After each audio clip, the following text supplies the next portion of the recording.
내 가족이 아니니까 내 가족한테 안 하는 수술은 하고 내 가족한테는 이건 안 하고 그렇게 생각하지 않거든요.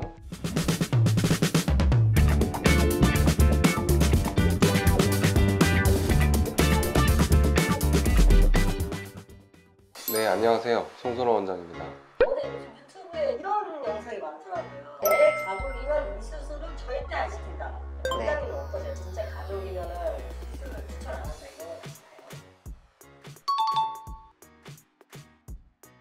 내 가족한테 추천할 수 없는 수술을 하는 선생님은 안 계실 것 같아요. 그건 당연한 거라고 생각합니다. 본인이 하는 수술에서 대충 하는 건 사실 없거든요. 불가능한 얘기거든요. 저도 그렇고 다른 원장님도 그렇고 성형외과 말고 다른 수술하는 의사 선생님들도 그렇고 정말 최선을 다해서 수술합니다. 누구나. 그런 걱정은 안 하셔도 될 것 같고 병원마다 하는 수술이 조금 다를 수 있잖아요. 개인적으로 내켜하지 않는 수술들이 있을 뿐이죠. 아니면 안 해봤던 수술이거나 그런 영상들 보면은 다 그런 건 아닌데요. 이거 하지 마시고 어차피 이건 이런 점이 있으니까 저건 저런 점이 있으니까 필러 하세요, 뭐 보톡스 하세요, 레이저 하세요. 그런 류의 결론이 나오는 영상이 많거든요. 성형외과 전문이 아닌 선생님들 올린 영상이 좀 유난히 많은 것 같긴 해요. 제가 보면 그 수술을 안 해보셨거나 하고 나서 조금 뭐 부작용이 생겼거나 결과가 마음에 들지 않거나 이제 그런 분들을 상담을 더 많이 해보셨을 확률이 높다고 봅니다. 어떤 수술이든지 아주 잘 된 분들은 경과진료를 잘 안 하시고 다른 병원도 다시 갈 일은 적겠죠. 약간 통계 오류도 있다고 봐요. 또 그런 것도 봤어요. 눈밑지방 제거와 눈밑지방 재배치는 똑같은 수술이다. 똑같은 수술 아니거든요. 뭐 실리프팅 하면 안 된다. 실리프팅 안 하시는 분이겠죠? 저라고 실리프팅을 다 됩니다 이렇게 안 하거든요. 뭐 이런 것들이 굉장히 많아요. 결론이 뭐냐, 어떤 의료 행위든 어떤 약이든 좋은 점이 있고 아쉬운 점이 있습니다. 부작용 없는 약 없잖아요. 왜 감기약 먹나요? 항암제 투여하나요? 기대하는 효과가 더 크니까.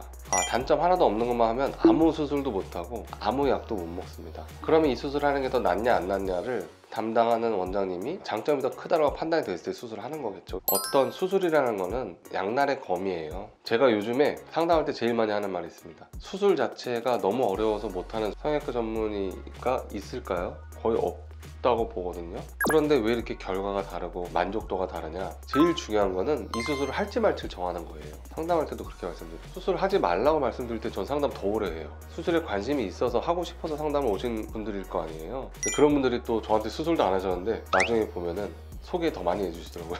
저만 뭐 양심적인 의사라서 이 수술 하지 마세요, 그 상담할 때 그렇게 말씀드리는 게 아니고 제 가족도 그렇고 환자분들도 그렇고 제 직원들도 그렇고 다 제 가족이죠. 뭐 상담 오셨는데 저한테 몸을 맡기고 수술을 받고 싶어서 오신 분들인데 제가 볼 때 안 하는 게 나은 수술, 좀 이른 수술 있죠. 제 어머니면은 여동생이면은 절대 안 합니다. 절대 추천 안 합니다. 그렇게까지도 말씀드려요. 진짜 제가 그렇게 생각하고 진심이니까. 기본적으로는 똑같다. 이 수술에 대한 추천과 진단은 가족이라고 해서 달라지는 건 아니다 라는 걸 알아주셨으면 합니다.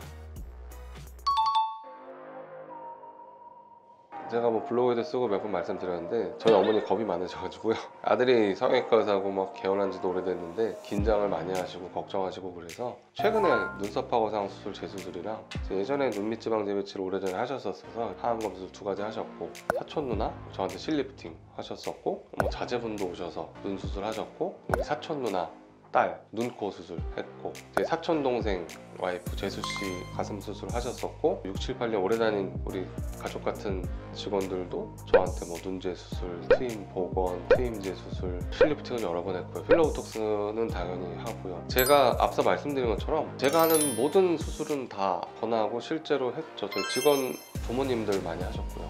이거는 정말 가족한테 해야 되는데 사실 이런 건 없으니까요. 그 대신에 그 얘기는 드리고 싶어요. 보톡스 같은 경우에 맞기 시작하면은 버릇이 돼가지고 계속 맞아야 된다던데 아예 안 맞기 시작하는 게 낫다던데 이렇게 또 오해하시는 분들이 계시거든요. 사실 보톡스만큼 좋은 시술은 없는 것 같아요. 보톡스를 꾸준히 맞으면 실제로 피부도 좀 덜 처지고요, 주름도 훨씬 덜 생기고요, 얼굴형도 좋아지고요. 보톡스는 또 흉터도 없잖아요. 간단하고 붓기도 심하지 않고. 저도 제 얼굴에 주기적으로 제 거울 보고 보톡스 놓고요.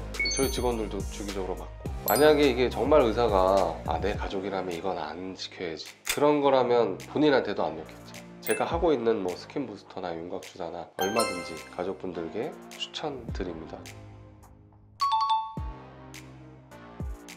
얼마 전에 저희 직원 어머님이 마리오넷 개선 위해서 실립팅 하셨는데 정말 큰 기대를 안 했는데 생각보다 너무 만족스럽다라고 감사한 말씀 전해주셔서 부모님들한테 권해드릴 만한 거는 변화가 어느 정도 있을 정도라면은 지방이식도 상안검 수술, 하안검 수술, 눈썹 파거상 수술, 이마 거상 수술 같은 경우는 이마도 좋고 처짐 심한 분들한테는 정말 효과 좋은 수술이니까요.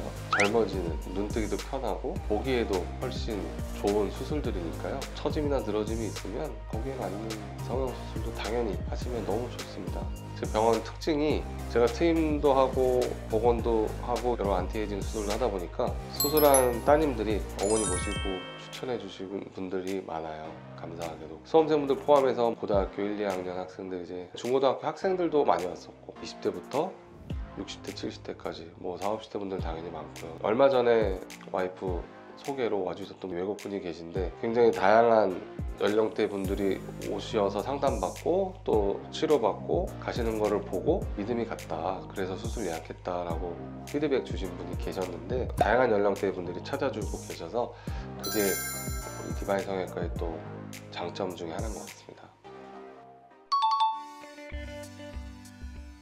역시 이제 제가 주로 안 하는 수술인데 이 수술을 많이 하시는 병원에서는 또 더 좋은 결과를 낼 수 있으니까 제 개인적인 생각임을 미리 밝히고 말씀드리면, 피부가 많이 처졌을 때 이렇게 늘어지고 튀어나오니까 지방 흡입을 해달라고 오시는 분들 가끔 계세요.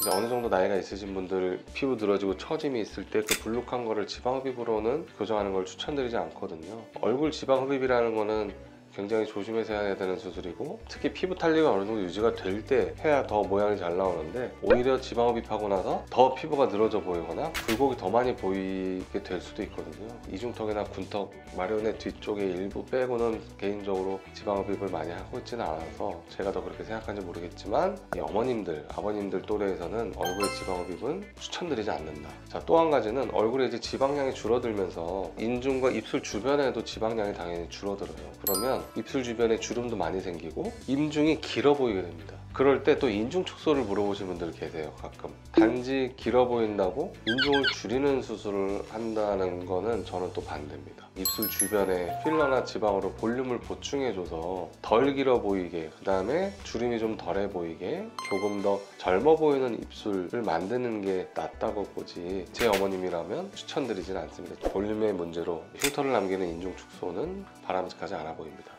네, 오늘은 내 가족이라면 추천하지 않는 수술, 추천하는 수술에 대해서 얘기를 해보려고 했는데, 내 가족이라면, 내 가족이 아니라면 추천하는 수술과 추천하지 않는 수술이 다르지 않습니다. 제 가족이나 사촌들, 직원들, 우리 부모님들 그동안 수술해왔던 거 보면 모든 수술을 다 해본 것 같아요. 왜냐하면 그 수술이 도움이 충분히 된다고 판단을 했고 필요하다고 생각을 했으니까요. 명확한 답, 내 가족이라면 이 수술 꼭 하세요, 뭐 이 수술은 절대 하시면 안 돼, 이렇게 제가 답을 내드리진 못했지만, 제일 중요한 거는 어떤 수술이 필요한 수술인지, 그 수술을 하는 게 나은지 정확한 상담을 통해서 결정하시는 게 중요하고, 두 번째는 꼭 필요하고 하고 싶은 수술이라서 하기로 결정했고 수술을 한다 하더라도 그 수술을 하고 나서 생길 수 있는 장점, 단점, 예상되는 부작용이라든지 회복 기간에 느낄 수 있는 불편한 점들이라든지, 예뻐지겠지, 불편한 거 없이 다 내 마음에 들겠지, 막연한 기대만 가지고 수술하신다면 아무리 수술이 예쁘게 잘 되고 정상적인 과정을 밟고 있다 하더라도 만족도가 떨어지거나, 심지어 반대로 아 수술이 잘못됐나, 나 이거 부작용인가, 이렇게 또 오해하고 걱정하시는 분들도 제가 많이 봤기 때문에 꼭 필요한 수술을 잘 정하시고 그 수술로 인해서 생길 수 있는 모든 경과 과정에 대한 내용들을 파악하고 설명 들으시고 수술한다면 성형수술, 시술들을 통해서 정말로 더 어려 보이고 예뻐 보이고 만족스러운 결과를 얻으시는데 아주 도움이 되고 중요한 점이 될 것 같습니다. 네, 지금까지 당신의 얼굴을 빛나게 하는 의사 송선호였습니다. 고맙습니다.